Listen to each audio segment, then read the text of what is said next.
దినాన్ని పరిశుద్ధ లేఖనాల ద్వారా, ఈ దినాన్ని దేవుని యొక్క వాక్యంలో మనం బలపడే వారిగా ఉండాలనేది మనం ముఖ్యంగా గమనించుకునే వారిగా ఉండాలి. Here Jeremiah is commanded by the God to speak these words at the temple of the gate of Jerusalem. ఇదినాన్ని యెరూషలేము మందిరపు గేట్ దగ్గర నుంచుని నేను చెప్పిన మాట ప్రకటించమని యెహోవా చెప్పిన వాక్కు మనం ముఖ్యంగా గమనించుకునే వారు ఉండాలి. ఈ కాలంలో ఉన్నది ఉన్నట్టుగా మాట్లాడితే ఆ పాస్టర్ గారు నచ్చడు, లేకపోతే ఉన్నది ఉన్నట్టుగా మాట్లాడితే ఆ సిఆర్ గారు నచ్చరు.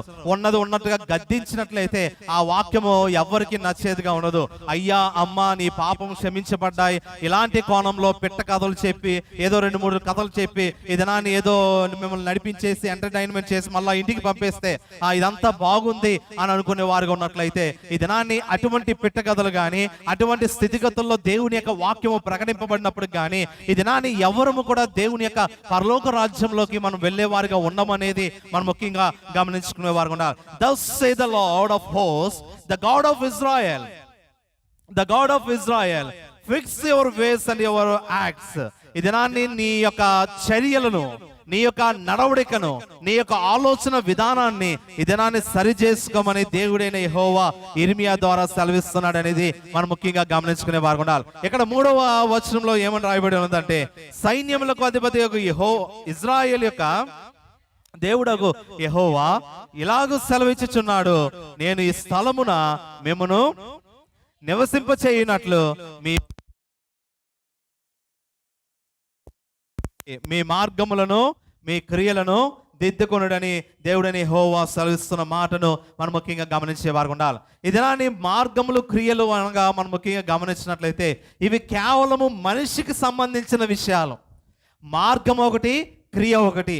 ఈ రెండు కూడా ఒక మనిషికి సంబంధించిన క్రియలుగా మనం ముఖ్యంగా గమనించుకునే వారు ఉండాలి. అందునిమిత్తమే నడిచే బాటను మనం మార్గం అంటాం, చేసే పనును మనం క్రియ అంటాం. ఈ రెండు కూడా ఒక మనిషి ద్వారానే బయటకు వస్తాయి అనేది మనం ముఖ్యంగా గమనించేవారు ఉండాలి. ఈ రెండింటినే సరి చేసుకోమని దేవుడని యెహోవా ఇర్మియా ద్వారా మనకు సెలవిచ్చాడు అనేది మనం ముఖ్యంగా గమనించుకునే వారుగా ఉండాలి. కనుక దేవునిపై తిరుగుబాటు, అబద్ధపు మాటలను నమ్ముకొనవద్దని 7వ అధ్యాయం 8వ వచనంలో ఈ దినాన్ని ఇర్మియా సెలవిస్తున్నాడట.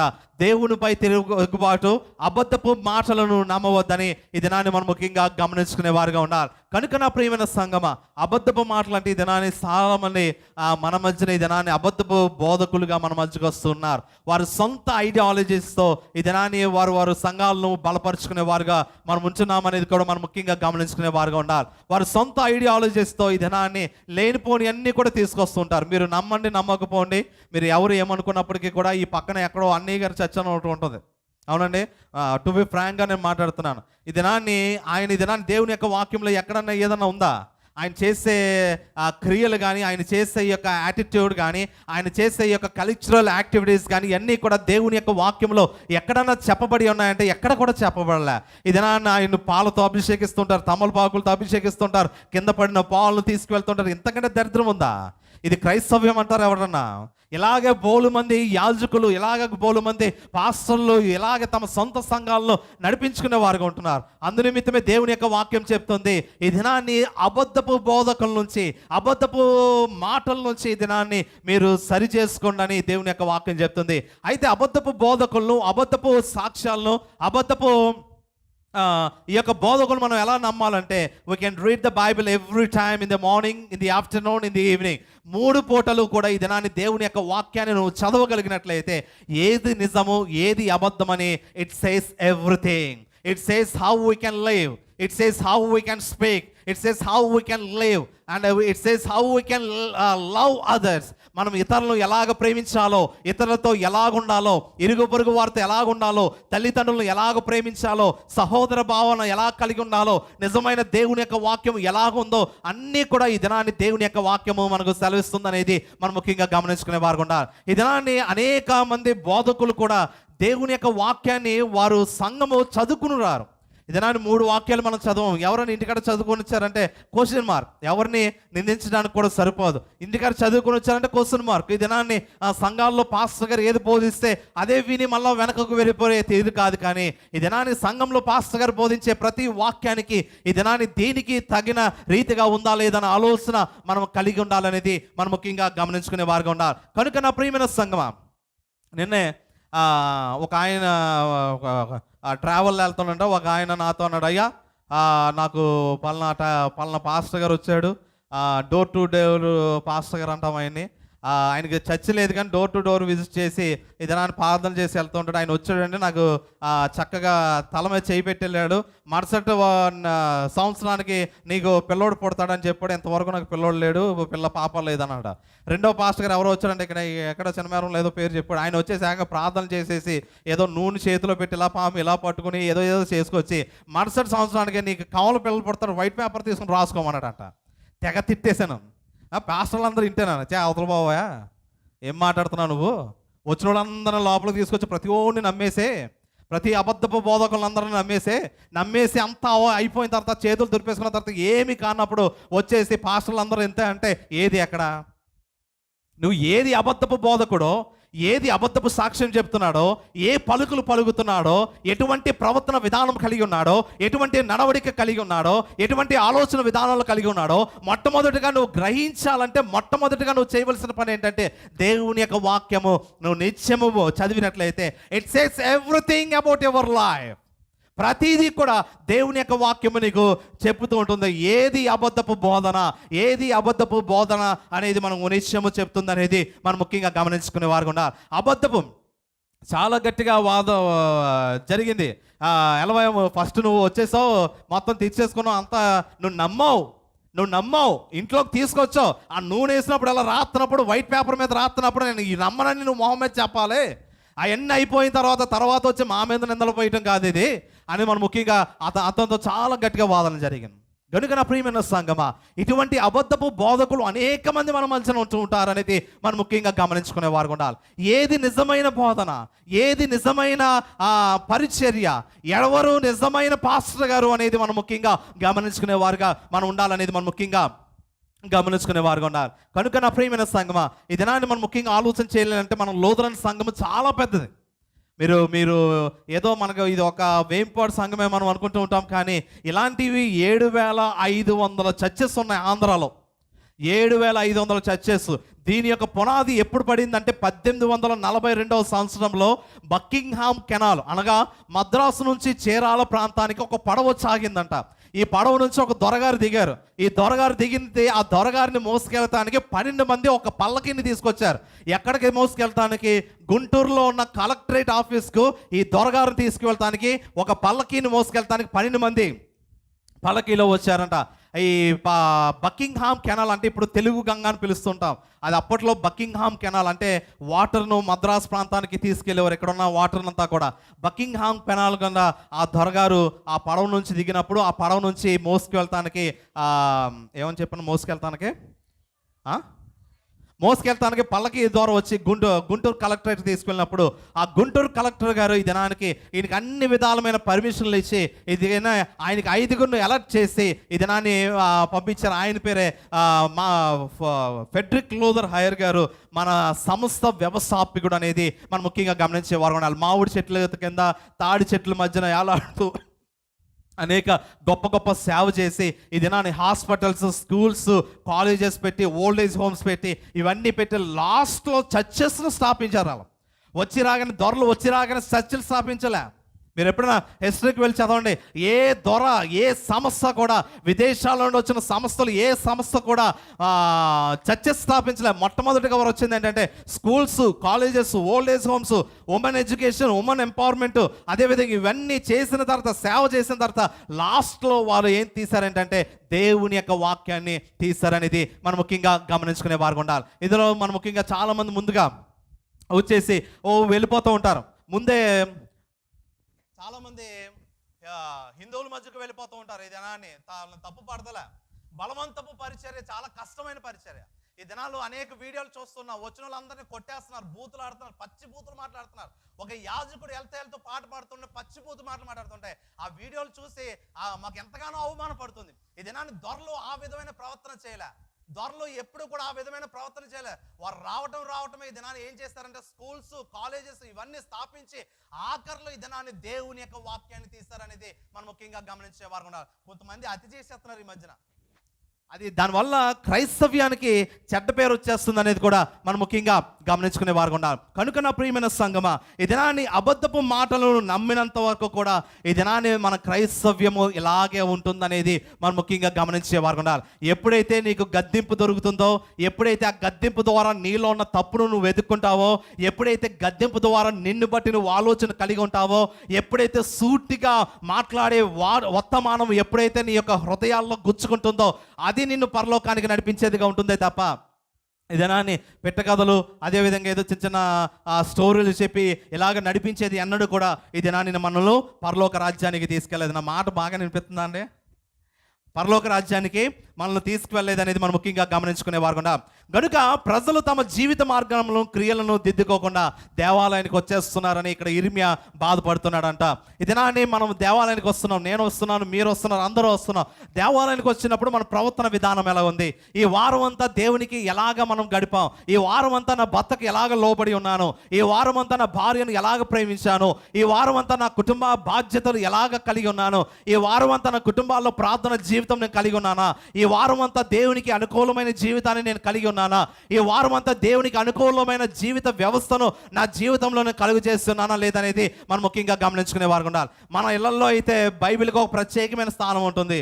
కొత్తగా ఎవరైనా ఇల్లు కట్టుకున్నా ఒక పూజ గది కింద, అదే ఒక సెపరేట్ వర్షిప్ గది కింద చిన్నగా ఏదో ఈశాన్యం మీద కట్టేస్తూ ఉంటారు అందరం. ఇంకా ఇదే చెప్తున్నాడు ఇర్మియా, బుద్ధి తెచ్చుకుంటారు బాబు. వాక్యం ఏంటో చదవండి. ముందు వాక్యం ఏంటో చదివితే అందులో ఈ సాన్యాల గురించి, ఆ సాన్యాల గురించి, ఆ వాస్తు ఈ వాస్తుల గురించి సరిగ్గా ఏం రాస్తాడో మీకు అర్థమవుతుంది. కానీ మీకున్న ఓన్ నాలెడ్జ్తో మీరు దేవుని ఆరాధించేటట్లయితే ఎక్కడ కూడా పరలోక రాజ్యానికి వెళ్ళే అధికారాన్ని మనం కోల్పోతామనేది మనం ముఖ్యంగా గమనించుకునేవారు. చాలామంది పెద్ద పెద్ద ఇళ్లలో చాలామంది ఒక వర్షిప్ ప్లేస్ ఉంటుంది, కానీ ఇల్లంతా పాపమే. ఇదినాని వాక్యాన్ని మనము ఇచ్చేవారుగా ఉంటూ ఉంటాం, కానీ ఇల్లంతా పాపంగానే మనం ఉంటున్నాం. ఇదినాన్ని దేవునికి యాజకునికి కనపడాలనో, లేకపోతే సంఘ సిఆర్ గారు కనపడాలనో, పెద్దలకు కనపడాలనో, లేకపోతే ఇరుగు పొరుగు వారికి కనపడాలనో మనం ఎంతో భయము భక్తి కలిగి ఉన్న వారుగా మనం ఉన్నామే తప్ప నిజమైన భయము భక్తి కలిగి దేవాలయము మందిరానికి వస్తున్నామా లేదా అనే ఆలోచన ఒక్కసారి మిమ్మల్ని ప్రశ్నించుకునేవారుగా మనం ఉండాలి. నాకు నొప్పి వచ్చేస్తుంది ఇక్కడ, నువ్వేమో.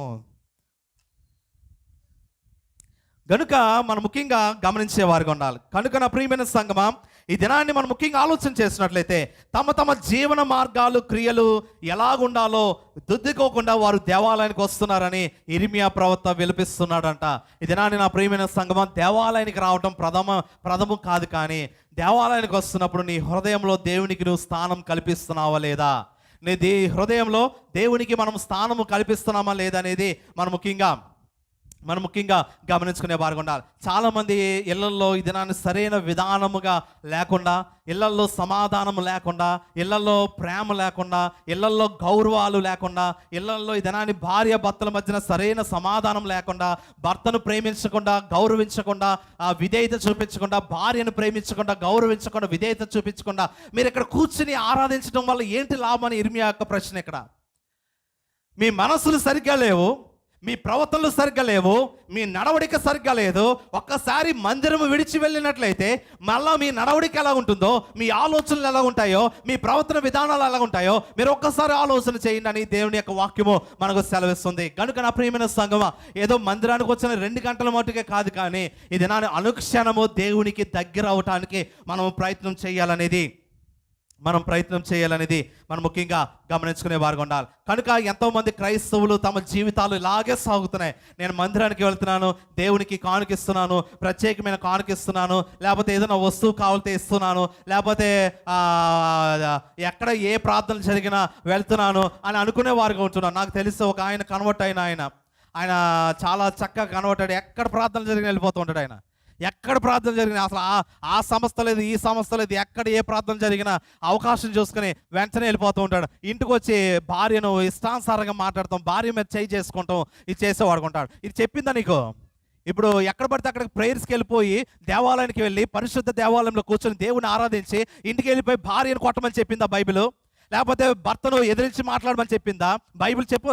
కనుక నా ప్రియమైన సంగమా, ప్రవర్తనలు సరైన విధానం లేకుండా మనం దేవుని ఎంత ఆరాధించినప్పటికీ కూడా ఎటువంటి ప్రతిఫలాన్ని మనం పొందలేమని ఇర్మియా నిక్కాగచ్చిగా ఇక్కడ చెప్తున్నాడు అనేది మనం ముఖ్యంగా గమనించుకునే వారు ఉండాలి. ఎక్కడ ప్రార్థనలు జరిగిన వెళ్ళిపోతాం, కానీ ఇంటికి వెళ్ళేటప్పటికి మనము మన సొంత భర్తకు విధేయత కలిగి లేకపోతాన్ని బట్టి మనం ముఖ్యంగా గమనించుకునే వారుగా ఉండాలి. కనుక నా ప్రియమైన సంగమా, ఈ దినాన్ని మనం ముఖ్యంగా ఆలోచన చేస్తున్నట్లయితే మనము ఎలాగుంటున్నాం, మన మార్గాలు ఎలాగుంటున్నాయి, మన క్రియలు ఎలాగుంటున్నాయి, మన మాట తీరు. కొంతమంది మాట్లాడుతుంటారు, అబ్బో చాలా కఠినమైన మాటలు. ఆ మాటలు ఎలా ఉంటాయంటే గుండెల్లో గుచ్చిపోతాయంట. Tongue has no bones but it breaks our heart. మన నాలుకకు ఎముకలు ఉండవు, కానీ అది ఏం చేస్తుందంటే ఇట్ బ్రేక్స్ అవర్ హార్ట్. తమ మాటలతో ఇతరులను గుచ్చి మాట్లాడినట్లుగా, ఇతరులను కించపరిచి మాట్లాడినట్లుగా, ఇతరులను డిగ్రేడ్ చేసి మాట్లాడినట్లుగా మాట్లాడుతూ ఉంటారు. అదే చెప్తుంది ఈ దినాన్ని, నీ మాటను సరి చేసుకో. నీ మాట సరిగ్గా లేకుండా నువ్వు దేవాలయంలో కూర్చుని దేవుని ఆరాధించితే ఏంటి లాభం అనేది మనం ముఖ్యంగా గమనించుకునే వారుగా. కనుక ఇర్మియా 7వ అధ్యాయం 5వ వచనంలో చెప్తున్నాడు ఈ దినాన్ని, పొరుగు వారికి న్యాయము చేయక తప్పదంట. మన పొరుగు వారికి న్యాయము చేయక తప్పదంట. చదవనమ్మా ఒకడు.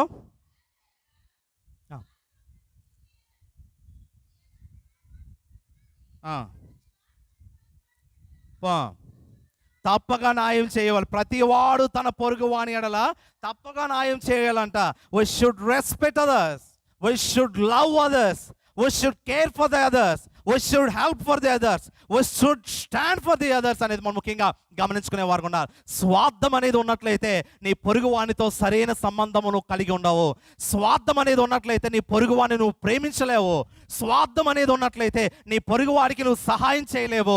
స్వార్థం అనేది ఉన్నట్లయితే నీ హృదయంలో నీ పొరుగు వాడి కొరకు కనీసం ప్రార్థన కూడా నువ్వు చేయలేవు అనేది మనం ముఖ్యంగా గమనించే వారు ఉండాలి. కానీ దేవుని యొక్క వాక్యం ఈ దినాన్ని ఏమని ప్రకటిస్తుందంటే, నీ పొరుగు వారి సైతము కూడా న్యాయము, తప్పక న్యాయము జరిగించమని దేవుని యొక్క వాక్యము మనకు సెలవిస్తుంది. కనుక నా ప్రియమైన సంగమా, మందిరము కంటే మన హృదయ చాలా ముఖ్యమైనది అనేది మనం ముఖ్యంగా గమనించే వారు ఉన్నారు. కొంతమందికి మందిరం కంటే దేవుడు ముఖ్యమనేది మనం తెలుసుకునే వారుగా ఉన్నారు. దేవాలయంలో ప్రవేశించడం కంటే దేవుడు తమ హృదయంలో ప్రవేశించుట చాలా మేలు అనేది ఈ దినాన్ని 7వ అధ్యాయం మనకు సెలవిస్తుంది. చాలామంది మందిరానికి వెళ్ళాం, వచ్చేసాం, లేకపోతే ప్రార్థన చేసాం, వాక్యము చెప్పారు విన్నాం, లేకపోతే ఏదో ఆరాధనలో పాల్గొన్నాం, మళ్ళీ వెనకకి వెళ్ళిపోయామని అనుకుంటూ ఉంటాం. మందిరానికి వెళ్ళాలన్న ఆలోచన మన జీవితాల్లో మన పూర్వీకులను బట్టి మనకు తెలియబడినట్లుగానే ఈ దినాన్ని ఇక్కడ దేవుని యొక్క వాక్యం చెప్తుంది.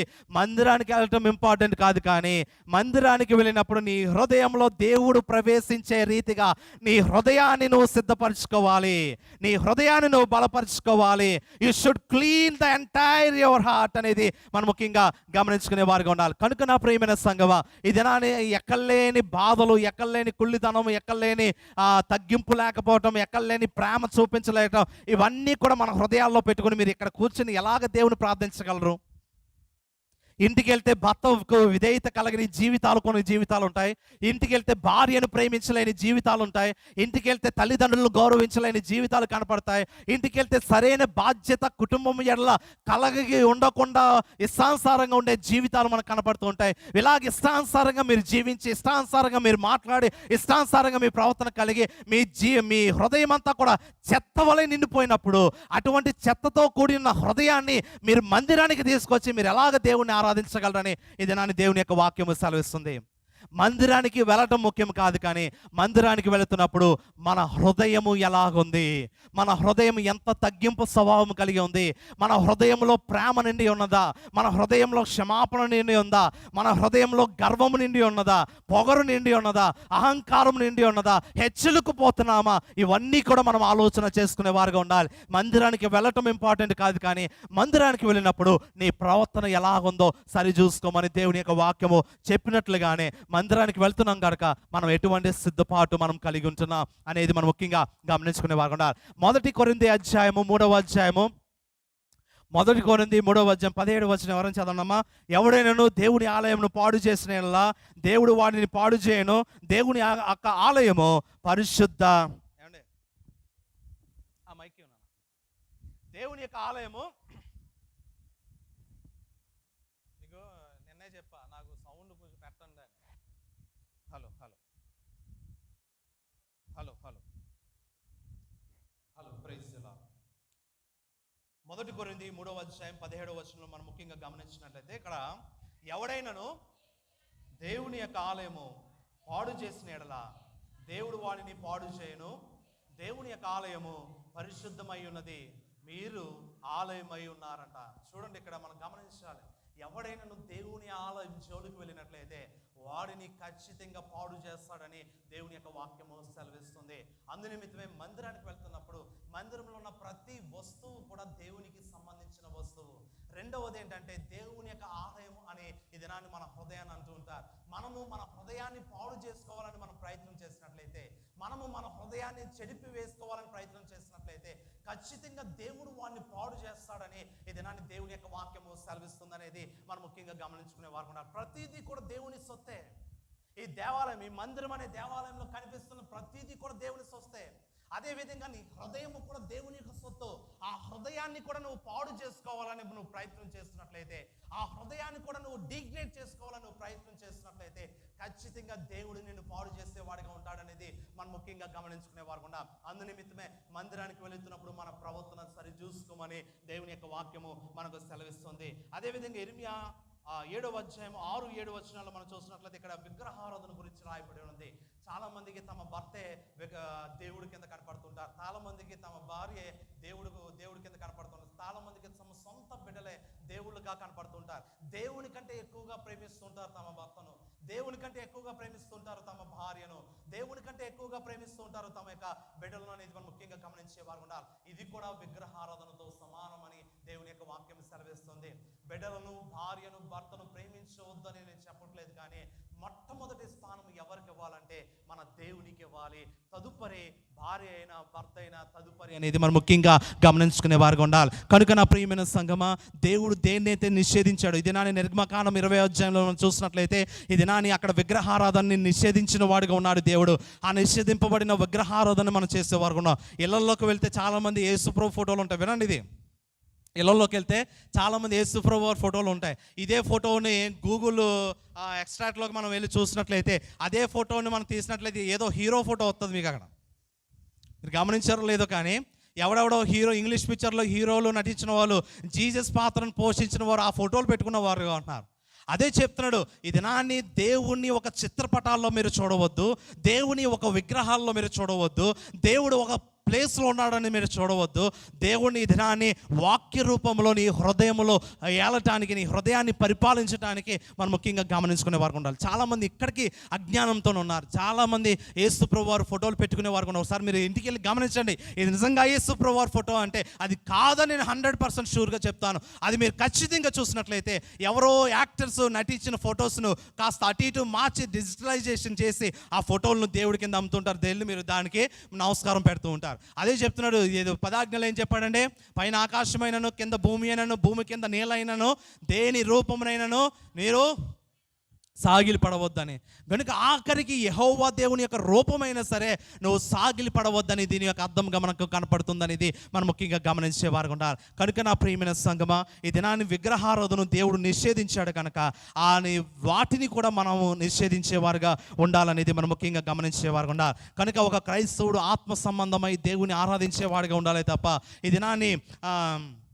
ఈ దినాన్ని కల్చర్ ప్రకారంగా వస్తున్న ఆచారాల బద్ధంగా దేవుని ఆరాధించేవారుగా మనం ఉండకూడదు అనేది మనం ముఖ్యంగా గమనించేవారు ఉన్నారు. We should know God through your heart but not through in the ideals, but not in the ideals. ఏదో ఈ దీంట్లో దేవుడు ఉన్నాడనో, లేకపోతే ఎక్కడో ఆ ఫ్యాన్లో దేవుడు ఉన్నాడో, ఆ కెమెరాలో దేవుడు ఉన్నాడనో చాలామంది ఈ దినాన్ని తమ దేవుళ్ళను ఆరాధించేవారు ఉన్నారు. ఇక దేవుని యొక్క వాక్యం చెప్తుంది, ఏమని చెప్తుందంటే, you should know the God through your heart. నీ హృదయాంతరంగ లోతు నుంచి దేవుడిని నువ్వు తెలుసుకోవాలి తప్ప దేవుడు ఈ దినాన్ని పలానా చోటు ఉన్నాడనో, పలానా విగ్రహాల్లో ఉన్నాడో, పలానా చిత్రపటాల్లో ఉన్నాడనో మనం ఎక్కడ కూడా ఈ దినాన్ని మనం చూసుకునే వారిగా ఉండకూడదు అనేది మనం ముఖ్యంగా గమనించేవారు ఉండాలి. మా నాన్నగారు చనిపోయి 4 సంవత్సరాలు అయింది. మా నాన్నగారు ఫోటో, సిఆర్ గారు కూడా మా ఇంటికి వచ్చారు. మా నాన్నగారు ఫోటోకి ఎప్పుడు దండ వేయలేదు. నేను దండ వేస్తే అది విగ్రహారాధన, అది నేను ఆ సిద్ధాంతాన్ని నమ్మను కనుక ఆ దండ వేయటం కూడా మానేస్తాను. నేను మంచి చక్కటి ప్లేస్లో మా నాన్నగారు ఫోటో పెట్టుకున్నాం, దండ వేయటం కూడా మానేస్తాం.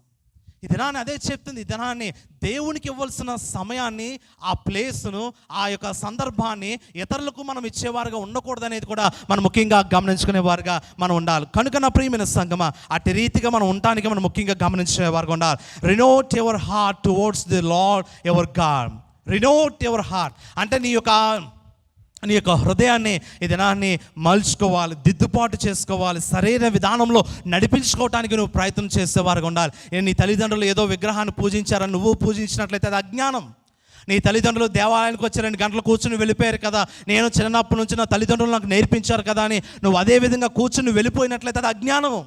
నీ తల్లిదండ్రులు పాకల్లో నివసించారు, నీ తల్లిదండ్రులు పెంకుటిల్లో నివసించారు, నువ్వు ఇప్పుడు మిద్దెలు మేడల మీద నివసిస్తున్నావు అంటే నీ దినాన్ని నీకు జ్ఞానం పెరిగింది కనుక ఈ జ్ఞానం పెరిగిన కోణంలో నీ దేవుడైన యెహోవాను నువ్వు ఎలాగ చూడాలంటే నీ ఆత్మతో, నీ హృదయాంతరంగ లోతు నుంచి నీ దేవుడైన యెహోవాను నువ్వు తెలుసుకునేవాడిగా ఉండాలని దేవుని యొక్క వాక్యము మనకు సెలవిస్తుంది. కనుక change the way of living or the change the way of worshiping or change the way of the praying.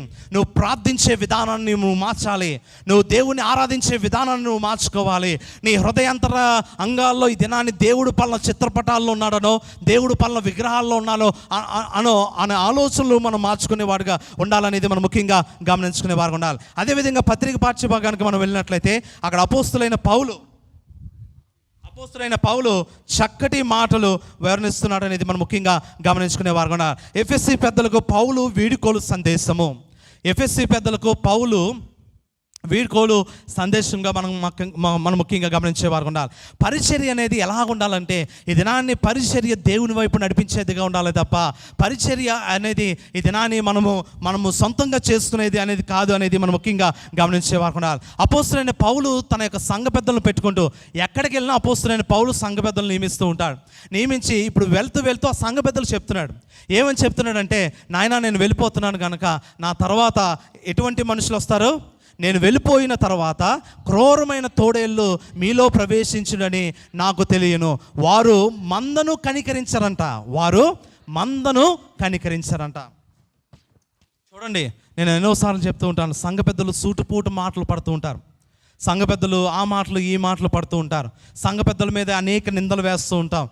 మీకు చెప్తూ ఉంటాను, ఒకటే మాట చెప్తాను, ఏంటి చెప్తానంటే, చెరువు లోతుల్లోకి దిగి ఆ లోతు ఎంత ఉందో ఎవరికి తెలుస్తుంది? ఎవడైతే ఆ లోతులోకి దిగాడో ఆడికి తెలుస్తుంది. గొట్టు మీద కూర్చొని నువ్వు అలా చేయి, నువ్వు ఇలాగ చేయి, నువ్వు అది చేయి, ఇది చేయి అని చెప్పడం కాదు, కానీ లోతుల్లోకి దిగినోడికే ఆ యొక్క బాధలు తెలుస్తాయి అనేది మనం ముఖ్యంగా గమనించేవారు ఉండాలి. సాధారణంగా ఈ దినాన్ని అపోస్తలుడైన పౌలు కూడా అదే చెప్తున్నాడు, నాయనా నేను వెళ్ళిపోతున్నాను, తర్వాత తోడేళ్ళు లాంటి మనుషులు వస్తుంటారు, మిమ్మల్ని పీక్కుని తింటూ ఉంటారు, సంఘం ఉందనే కనికరాన్ని కూడా వారు చూపించరు అనే రీతిగా ఈ దినాన్ని సంఘ పెద్దలను బలపరుస్తున్నాడంట అపోస్తలుడైన పౌలు. కనుక సంఘ పెద్దలతో కూడా అనేక బాధ్యత ఉంది. ఈ దినాన్ని సంఘ పెద్దలు కూడా ఈ దినాన్ని మన సంఘాల్లో చూసినట్లయితే అందరూ కూడా ప్రేమ కలిగి ఉంటారు. కొంతమంది విద్వేషం కలిగి ఉంటారు, కొంతమంది కోపతోపాలు కలిగి ఉంటారు, కొంతమంది ఆధిక్యతను కోరుకునేవారు ఉంటారు, కొంతమందిని అది కోరుకునేవారు ఉంటారు, కొంతమంది ఇది కోరుకునేవారు ఉంటారు, కొంతమంది మర్యాదను కోరుకునేవారు ఉంటారు. ఇలాగ నానా రకాలమైన మనుషులు మన సంఘాల్లో, అన్ని సంఘాల్లో ఇలాగే ఉంటూ ఉంటారు. అయితే ఈ దినాన్ని సంఘ పెద్దలు ప్రతి విషయంలో కూడా లౌక్యముతో ఈ దినాన్ని సంఘాన్ని నడిపించుకునే వారుగా ఉండండి. ఈ దినాన్ని ఎటువంటి మనుషులు వస్తాడని చెప్పాడంటే, నేను వెళ్ళిపోయిన తర్వాత క్రూరమైన తోడేళ్ళు వంటి మనుషులు మీ మధ్యకు వస్తారని అక్కడ సంఘ పెద్దలను బలపరుస్తూ అపోస్తలుడైన పౌలు చెప్తున్న మాటలు మనం ముఖ్యంగా గమనించుకునే వారు ఉండాలి.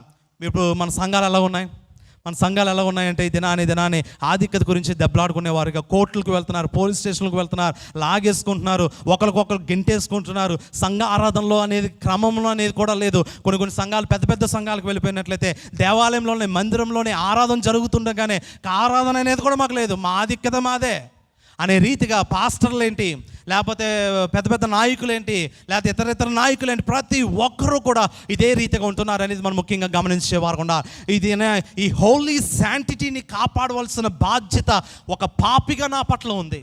అలాగే ప్రతి విశ్వాసి దీన్ని కలిగి ఉండాలి. ఇది హోలీ శాంటిటీ, ఇది పరిశుద్ధమైన దేవాలయం.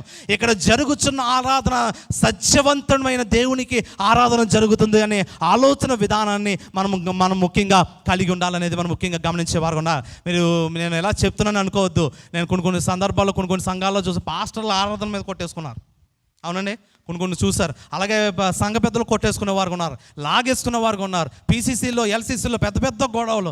ఏంటంటే ఆధిక్యత. ఇక్కడ పౌలు అదే చెప్తున్నాడు, నాయన ఇటువంటి ఆధిక్యతలు కాదు నాయన, నువ్వు సంఘాన్ని నడిపించు, సంఘాన్ని బలపరచు, సంఘాన్ని వాక్యానికి అందించు. నిజమైన దేవుని యొక్క పరిచర్లో నడిపించడానికి మీరు సాయశక్తులు ప్రయత్నించండి. ఇది నాని ఈ ప్రయత్నాల్లో ఎన్నో ఆటుపోటు మాటలు వస్తూ ఉంటాయి, ఎన్నో విమర్శలు వస్తూ ఉంటాయి, ఎంతోమంది చేతులు పెట్టి నింద వేస్తూ ఉంటారు, ఎంతోమంది విమర్శిస్తూ ఉంటారు, ఎంతోమంది మిమ్మల్ని కిందకు లాగేయాలని ప్రయత్నం చేస్తుంటారు. వీటన్నిటిని కూడా నువ్వు పట్టించుకోకుండా దేవుని యొక్క పరిచర్లో ముందుకు వెళ్ళనని అపోస్తలుడైన పౌలు తన యొక్క సంఘ పెద్దలకు చక్కటి మాటను తెలియజేస్తూ ఉన్నాడనేది మనం ముఖ్యంగా గమనించే వారుగా ఉండాలి. అదేవిధంగా 35వ వచనం చదవన్నామా, మీరును ఇలాగూ ప్రయాసపడి బలహీనులను సంరక్షింపవలనని పుచ్చుకుంట కంటే ఇచ్చుట ధన్యమని ప్రభువైన యేసు చెప్పిన మాట జ్ఞాపకము చేసుకునేలా అన్ని విషయములో మీకు మాదిరిగా చూపినని చెప్పాను. కనుక నా ప్రియమైన సంగమా, ఈ దినాన్ని పరిచర్య అంటేనే తగ్గింపు స్వభావం. ఒక పాస్టర్ గారు కానీ పరిచర్య చేసేవారు కానీ మేమందరము కూడా తాము తగ్గించుకుని వెళ్ళేయాలనేది మనం ముఖ్యంగా గమనించేవారు ఉండాలి. ఎన్ని నిందలు వచ్చినా, ఎన్ని అవమానాలు వచ్చినా, ఎంతమంది చేతులు ఎత్తి చూపించినప్పటికీ కూడా మమ్మల్ని మేము తగ్గించుకుని వెళ్ళాలని మనం ముఖ్యంగా గమనించుకునే వారుగా ఉండాలి. కనుక నా ప్రియమైన సంఘమా, ఇక్కడ మనం ముఖ్యంగా ఆలోచన చేస్తున్నట్లయితే సంఘము గొర్రెల మంద వంటిది. ఈ గొర్రెల మందలో అనేక మంది ఈ దినాన్ని ఇందాక ఏమని చెప్పండి పౌలు,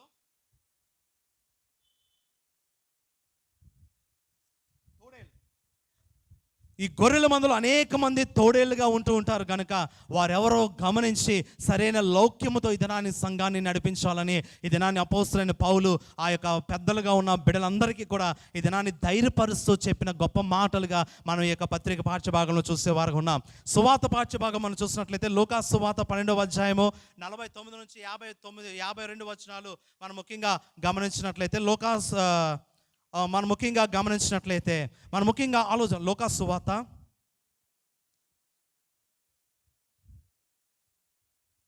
12వ అధ్యాయం కదండి, లూకా 12వ అధ్యాయము 49 నుంచి 56 వచనాలు మనం ముఖ్యంగా ఆలోచన చేసినట్లయితే అక్కడ సత్యము వలన చీలికను వచ్చునని 52వ వచనంలో మనకు కనపడుతుంది.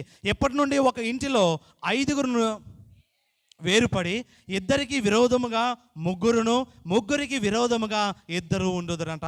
ఇది నాని మన కుటుంబాల్లో విభేదాలు, కుటుంబాల్లో లేకపోతే తల్లిదండ్రులకు పడలేకపోవడం, భార్యాభర్తలు పడలేకపోతాం, అత్తాకోడళ్ళకు పడలేకపోతాం, లేకపోతే ఈ దినాన్ని సాధారణంగా ఎక్కడ విన్నాం మామాళ్ళకు పడలేదు అనేది సాధారణంగా 1%. అత్తాకోడలు అంటే 90% వేసుకోవచ్చు, 90%.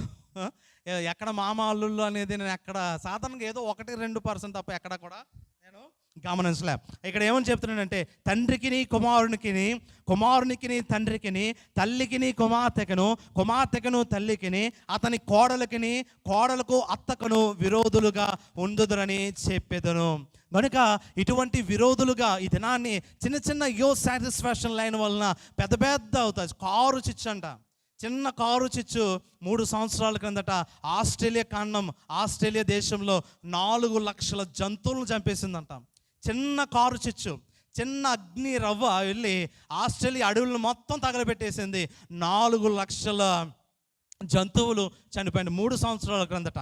3 సంవత్సరాలుగా చిన్న కారు చిచ్చు అంటే ఏంటంటే ఇక్కడ చిన్న ఈగో సాటిస్ఫాక్షన్ వల్ల అత్తాకోడల మధ్యన గొడవలు వస్తుంటాయి. ఈగో సాటిస్ఫాక్షన్ వల్ల భార్యాభర్తల మధ్యన సమాధానం పోతాయి. ఈగో సాటిస్ఫాక్షన్ పట్ల ఈ దినాన్ని తల్లిదండ్రులకు బిడ్డలకు మధ్యన సమాధానం పోతుంది. చిన్న ఈగో సాటిస్ఫాక్షన్ లేనందువలన కుటుంబాల్లో విభేదాలు వస్తుంటాయి. ఇలాంటి సందర్భాలు వచ్చినప్పుడు దేవుడైన యెహోవా చెప్తున్న మాట ఏంటంటే ఇవన్నీ కూడా నా ద్వారానే వస్తున్నాయి, దీని ద్వారా మిమ్మల్ని మెరుగుపరిచి స్వచ్ఛమైన బంగారం వంటి వారిగా చేయటానికి నేను సిద్ధులుగా ఉన్నాను అనేది మనం ముఖ్యంగా గమనించేవారు ఉండాలి. అనగా ఈ దినాన్ని బాధలు, ఇబ్బందులు ఇవన్నీ దేవుని చేత ఇవ్వబడి ఉన్నాయి. ఈ బాధల నుంచి, ఇబ్బందుల నుంచి నువ్వు ఎలాగుంటావు, నీ మనసు ఎలాగుంటుంది, నీ మాట ఎలాగుంటుంది, నీ ప్రవర్తన ఎలాగుంటుంది, నీ నడవడి ఎలాగుంటుందని దేవుడు ఆలోచన చేసేవారు ఉండాలి. ఇటువంటి బాధలు, ఇబ్బందులు యోబుకు కలుగు చేశాడంట.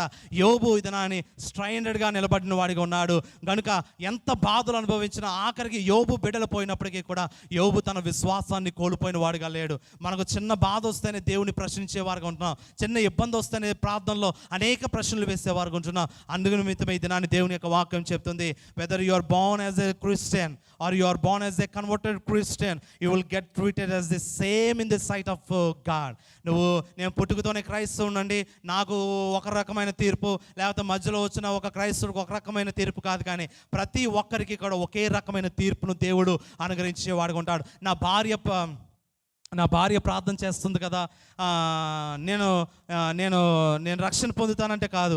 ఇది నాన్న ఎవరి రక్షణ వారిదే. నీ భార్య ప్రార్థన వల్ల బహుశా నీకు ఆశీర్వాదం రావచ్చు, నీకు దీవెన రావచ్చేమో, కానీ రక్షణ అనేది వ్యక్తిగతంగా నువ్వు పొందితే తప్ప ఆ రక్షణ ద్వారా నువ్వు పరలోక రాజ్యానికి వెళ్ళలేవు. కనుక ఎవరి రక్షణ వారిదే, ఎవరి ప్రయత్నం వారిదే, ఎవరి యొక్క ప్రార్థన జీవితం వారిదే అనేది మనం ముఖ్యంగా గమనించుకునే వారు ఉండాలి. కనుక ఇక్కడ అదే విధంగా అనుకున్నారంట. ఏమని అనుకున్నారంటే, ఈ దినాన్ని అక్కడ ఉన్న యూదులంతా అనుకున్నారంట, మా యూదులందరికీ ఒకే రకమైన తీర్పు ఉంటుంది, బయట ఉన్న వాళ్ళందరికీ ఒకే రకమైన తీర్పు ఉంటుందని యూదులు అనుకున్నారు. కానీ అక్కడ దేవుడు ప్రభువైన యేసుక్రీస్తు వారు చెప్తున్నారు, అందరికీ ఒకటే తీర్పు. యూదు దేశస్థుడు లేదని, రోమియుడు లేదని, అది లేదని, ఇది లేదని, తెలుపు లేదు, నలుపు లేదని, లేకపోతే ఉన్నవాడు లేదని, లేనివాడు లేదని, లేకపోతే ఆ చర్చ్ అని, ఈ చర్చ్ అని, ఆ సంఘం ఈ సంఘం అని, ఇది నాని ఎవడు లేదు. అందరూ కూడా ఈక్వల్ ఇన్సైట్ ఆఫ్ గాడ్, దేవుని యొక్క కని దృష్టిలో అందరూ కూడా సమానులే అనేది మనం ముఖ్యంగా గమనించే వారు ఉన్నారు. పెంతెకోస్తు సంఘాలు అంటూ ఉంటారు పరిశుద్ధాత్మ దేవుడు మా దేవుడు అని. కానీ ఏం చెప్తున్నాను, దేవుని యొక్క వాక్యంలో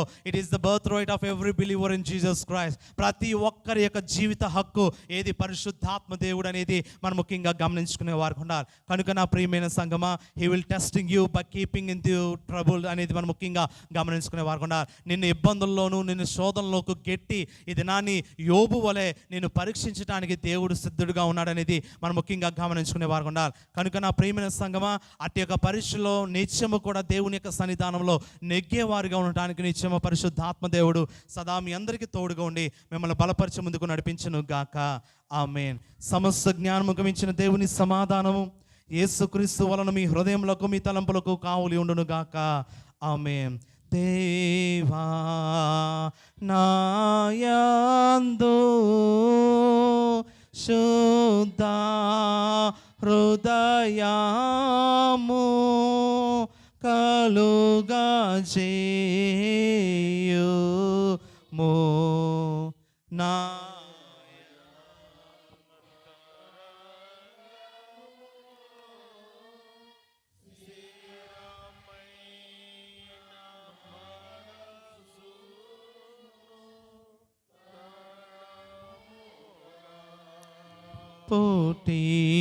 పుట్టించుము నీ సన్నిధానములో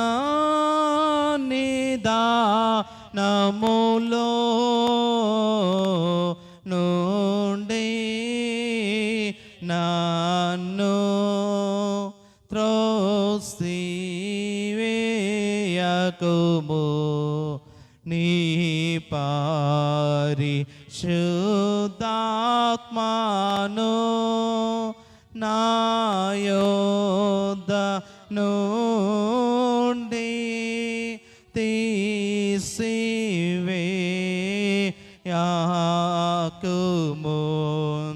నిరక్షణ నందమునా కుమారాలా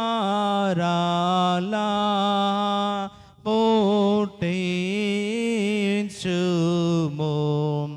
సమాధి గల మనసు కాలుగా చేసి నన్ను దృఢ పరచుము. దయతో కూర్చునండి.